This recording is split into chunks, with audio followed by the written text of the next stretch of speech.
Jumpa lagi sama Satsi. Makasih udah nonton video Satsi lagi. Selamat pagi. Guten Morgen. Kali ini Satsi mau membahas tentang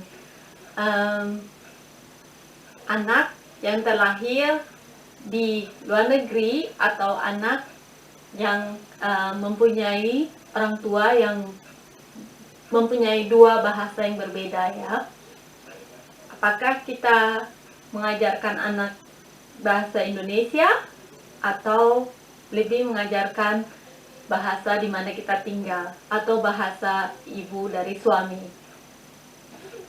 Kali ini temanya anak diajarkan bahasa asing atau bahasa suami atau anak diajarkan bahasa Indonesia. Itu akan menjadi pilihan kita sebagai ibu atau orang tua dari anak kita tersebut. Mau diajarkan bahasa asing atau bahasa Indonesia? Berikut pembahasannya.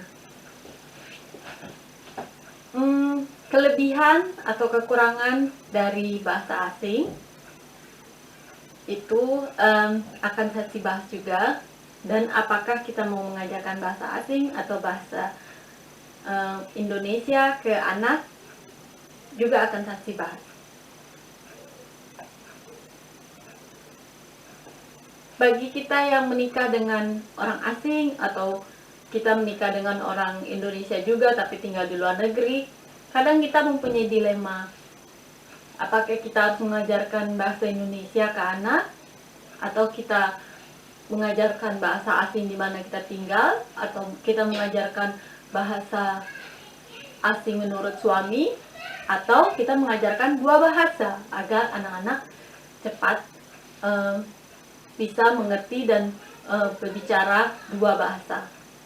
Sebenarnya anak-anak itu menurut penelitian kecerdasannya sangatlah tinggi. Anak-anak cepat sekali belajar. Dia akan cepat mengerti.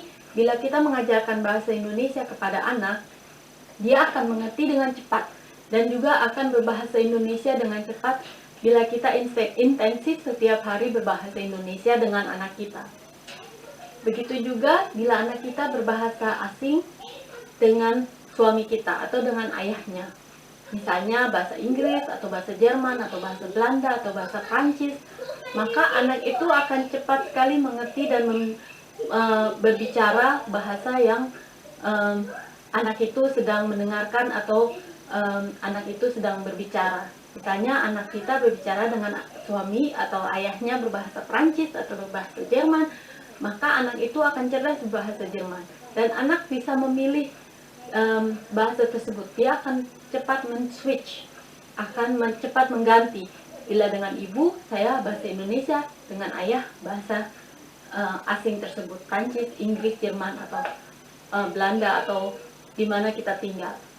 Atau misalnya kita pasangan sesama Indonesia tapi tinggal di luar negeri, misalnya tinggal di Cina atau tinggal di Saudi Arabia, maka anak-anak kita pada saat pergi ke sekolah, dia akan cepat sekali belajar bahasa setempat di mana anak itu pergi ke sekolah.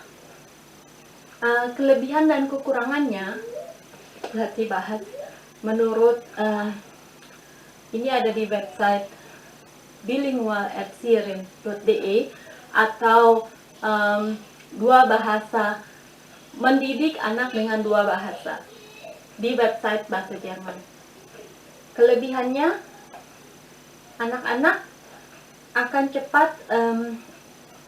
cepat berbahasa, jadi dia akan mempunyai dua bahasa di dalam hidupnya. Misalnya bahasa Indonesia dan bahasa Jerman. Di sekolah pun dia akan mempunyai level yang tinggi di bahasa Indonesia dan bahasa Jerman. Karena dia di otaknya itu sudah terlatih dua bahasa di dalam hidupnya, atau bahasa Inggris dan bahasa Indonesia atau bahasa apapun. Di bahasa Jermannya, Kinder, die mit zwei oder mehreren Sprachen aufwachsen, können ihr Leben lang diese Sprachen so gut beherrschen wie Muttersprachler, die nur mit einer Sprache aufwachsen oder zumindest auf einem sehr hohen Niveau kommunizieren. Jadi walaupun itu standar, dia akan bisa melampaui, bisa menguasai dua bahasa ini, bahasa ibunya dan bahasa ayahnya, atau bahasa ibu dan ayahnya dan bahasa setempat. Terus keuntungan kedua, anak-anak yang berbicara dua bahasa ini bisa mempunyai perasaan yang lebih dekat dengan bahasa tersebut, ya. Dia akan menggunakan bahasa ini sebagai perantara perasaannya. Dia akan menggunakan bahasa ini, bahasa asing ini, sebagai perantara medium untuk perasaannya. Terus anak-anak yang berbicara dua bahasa itu dia akan mempunyai kelebihan jika dia suatu hari nanti belajar bahasa asing yang lain lagi. Misalnya dia sudah bicara di rumah bahasa Indonesia dan bahasa Jerman. Suatu saat dia belajar bahasa Inggris atau belajar bahasa Prancis di sekolahnya, dia akan lebih mudah lagi untuk belajar bahasa asing tersebut, karena dia sudah terlatih berbicara dua bahasa di kehidupannya. Terus juga anak-anak yang berbicara dua bahasa, dia akan menikmati hubungan di keluarganya, hubungan erat keluarga, karena dia berbicara bahasa ibunya dan berbicara bahasa ayahnya. Terus dia menikmati suatu erlebnis, suatu adventure, suatu suasana yang sangat indah dalam hidupnya, sehingga dia bisa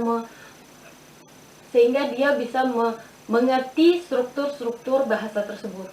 Jadi dia sudah terlatih untuk struktur gramatik bahasa Jerman, atau struktur gramatik bahasa Inggris, atau struktur gramatik bahasa Prancis, dan mengerti struktur bahasa Indonesia. Jadi dia sudah terlatih dan menikmatinya dengan di alam sadarnya ini dan di bawah alam sadarnya ini, struktur-struktur untuk gramatik bahasanya ini. Terus kelebihannya lagi, dia akan mendapatkan keuntungan pada saat nanti bekerja, karena dia mempunyai bahasa lebih. Karena di saat kita melamar kerja itu, biasanya di suatu perusahaan ditanyakan bahasa asing apalagi yang kamu bisa. Nah, anak-anak yang berbicara bahasa asing dari dia kecil, dari dia lahir, dia mempunyai keuntungan, advantage, keuntungan ini, portai, kalau dia mempunyai bahasa asing selain bahasa Indonesia, misalnya bahasa Indonesia, Inggris, Prancis, atau Indonesia, Inggris, Jerman, Indonesia, Inggris, bahasa Arab, Indonesia, Inggris, bahasa Cina. Dia sudah mempunyai keuntungan, mempunyai bahasa asing lebih dari saingan-saingan yang melamar kerja. Terus dia mempunyai, anak-anak yang berbicara dua bahasa ini mempunyai pandangan yang lebih luas. Dia melihat dunia itu lebih luas, lebih global. Jadi ada budaya ini, budaya itu, budaya ini itu. Dia sangat kaya dengan ilmu budayanya melalui bahasa yang dia bicara itu, bermacam-macam bahasa yang dia bicara itu. Jadi dia semakin kaya akan budaya, semakin kaya akan ilmu pengetahuan dan ilmu bahasa. Itu kelebihan-kelebihannya. Dan kekurangannya, di samping kelebihan, tentu ada kekurangan. Kekurangannya anak-anak yang bisa berbicara dua bahasa, dia biasanya punya masalah. Saya seorang guru yang mengajar di sekolah dasar. Dari pengalaman saya itu, anak-anak yang berbicara dua atau tiga bahasa, atau orang tuanya berasal dari negara lain dan kesini, walaupun sehari-hari mereka dengan teman atau dengan bapaknya atau dengan ibunya, salah satu anggota keluarga atau salah satu orang tua berbahasa Jerman atau berbahasa Inggris atau berbahasa di mana anak itu berada, dia tidak bisa menguasainya. Jadi kadang ada grammarnya itu salah. Jadi ada salah-salah grammar karena dia berbicara banyak bahasa di rumah. Dia berbicara dengan ibunya misalnya bahasa Cina atau bahasa Arab, dan berbicara dengan bapaknya bahasa Jerman, dia akan tercampur aduk. Jadi di dalam sekolah itu dia tidak bisa sempurna dalam berbahasa, terutama dalam pelajaran bahasa, misalnya pelajaran bahasa Jerman. Anak-anak asing atau anak-anak yang salah satu orang tuanya berbahasa asing ini mempunyai masalah, grammarnya itu salah atau cara menulisnya itu salah. Itu salah satu kekurangannya. Terus dia akan biasanya dia tidak percaya diri karena saya agak belepotan bahasanya, atau saya tidak sempurna dalam berbahasa. Jadi di pertemanan, di sekolah, biasanya dia percaya dirinya akan berkurang karena dia berbicara banyak bahasa atau berbicara bahasa asing, sehingga bahasa setempat ini tidak sempurna atau kadang belepotan. Jadi dia suka menarik diri, jadi rasa percaya dirinya berkurang. Terus dalam bahasa, ya, terutama bahasa Jerman ya, bahasa Jerman ini susah sekali. Jadi pikir lagi, kalau misalnya kamu orang Indonesia menikah dengan pasanganmu orang Jerman, kamu yang mau belajar bahasa Jerman atau anakmu yang mau belajar bahasa Indonesia? Kalau kamu yang mau belajar bahasa Jerman, kamu harus terus berbicara bahasa Jerman dengan anakmu, karena anak-anak itu masih bingung, semuanya dicampur-campur bahasa. Jadi anak-anak yang bicara dua bahasa ini, grammarnya harus dibetulin. Kalau kamu ingin bicara bahasa Jerman dengan anakmu, kamu harus selalu betulin bahasa Jerman anakmu, atau suamimu harus membetuli semua gramatiknya anakmu ini, grammarnya harus selalu dibetulin. Itu suatu kekurangannya ya, kamu harus membetulin grammarnya.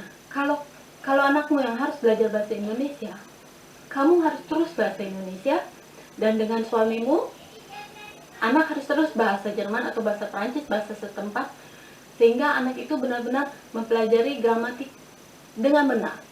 Jadi kamu betulin bahasa Indonesianya anak itu, dan suamimu membetuli bahasa gramatiknya, grammarnya anakmu itu.